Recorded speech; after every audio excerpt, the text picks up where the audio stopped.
in our everyday lives. Surprisingly, the number of orphans in the U.S. is substantial.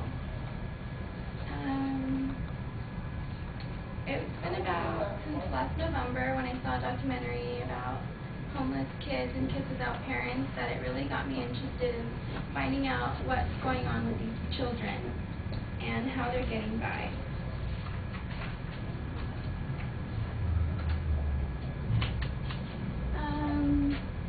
This graph shows the number of kids in foster care who are orphaned from 1999 to 2003.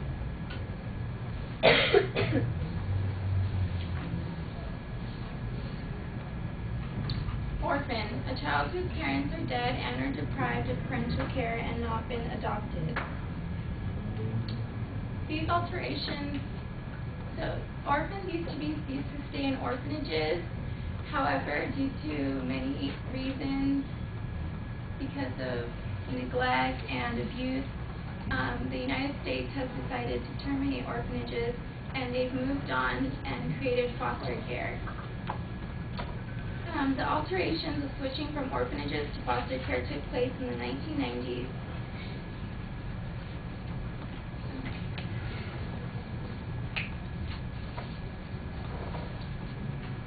And these children that were placed in the foster cares were not always the cutest little babies. They would be, most of them in fact, were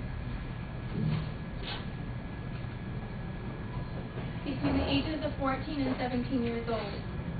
So when you think of adoption, I'm sure you think of like a little baby, oh how cute, and like you want to take them home.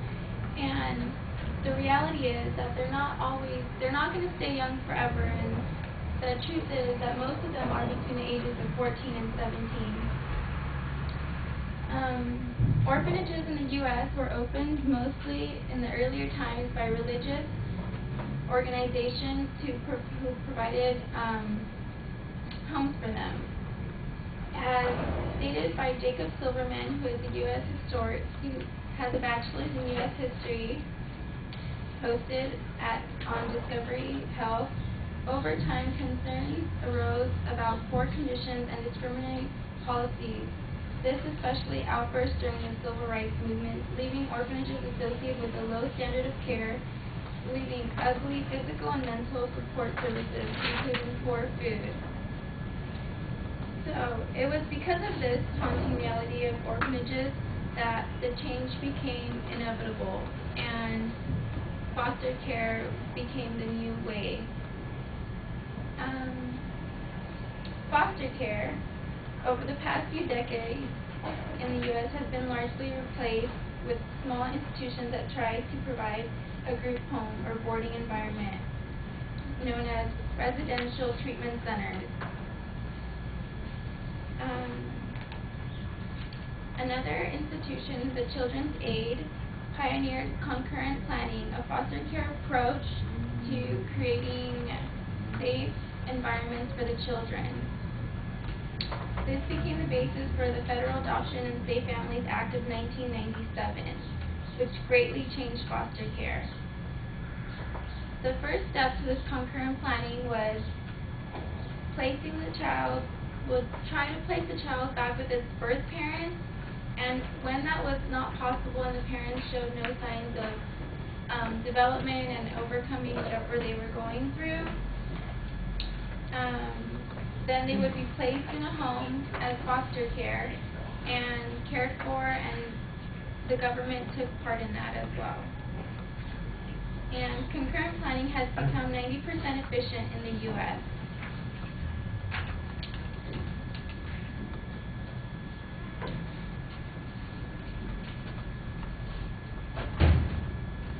And so those same people that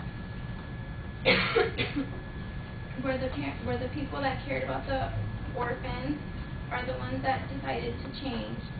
As you see here clearly, this is what the orphanages used to look like, and that's what you see like in a horror film now, and it's like portrayed to be like this negative place where kids were abused and forced to clean and forced to do things that were inappropriate for them.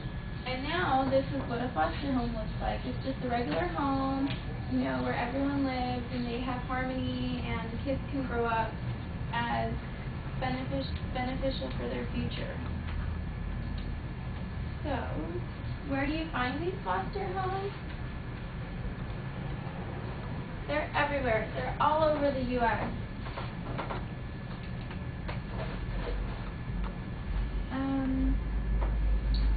And here are some statistics that show about the foster care and why it became important.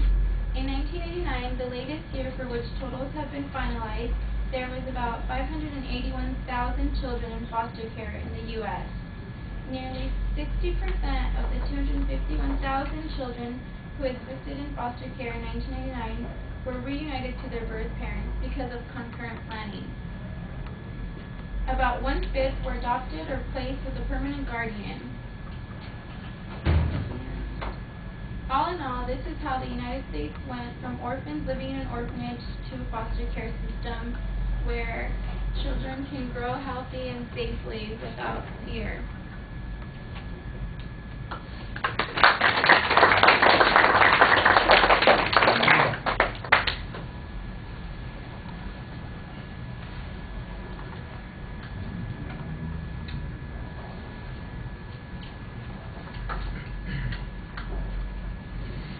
Evelyn, what did you think? I like her use of statistics. It was really efficient and thorough. But what I did notice is that even though she had a blank slide in between every image that she had, she didn't use it appropriately because as she kept talking about other things, the image was still up there. And she was a little bit also organized because at the beginning she took a while, and she kept flipping through her pages to see where she was. But overall, I liked the information that she gave us. We just need a little bit more organization. Okay.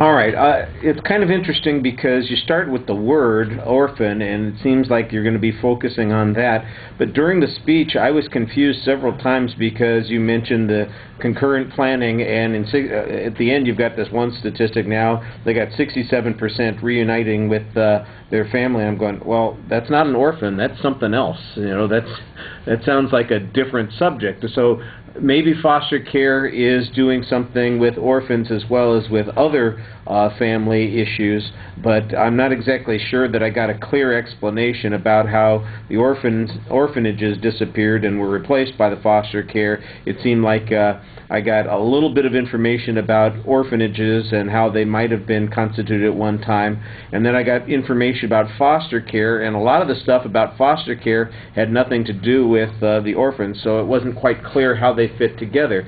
I can see that there's a transition that's going on here, but you don't have a very distinct organizational structure on the material. I didn't hear a preview. I didn't really hear any particular signpost. You're allowing the visuals to sort of structure the speech for you, and I think you need to do a little bit more on that. You did have some supporting material that you cited pretty effectively, and there are some statistics on a couple of the visuals that you present, although you don't always refer to that. For example, in the opening section, that first visual that you had, there's some statistical information there, but you don't really kind of explain what it means, and we just move on.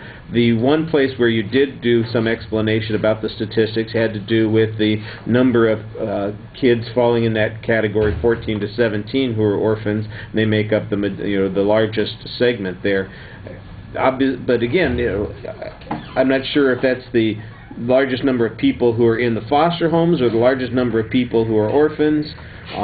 That was not very clear. The idea of concurrent planning needs a clearer definition. You mentioned it in a couple of places.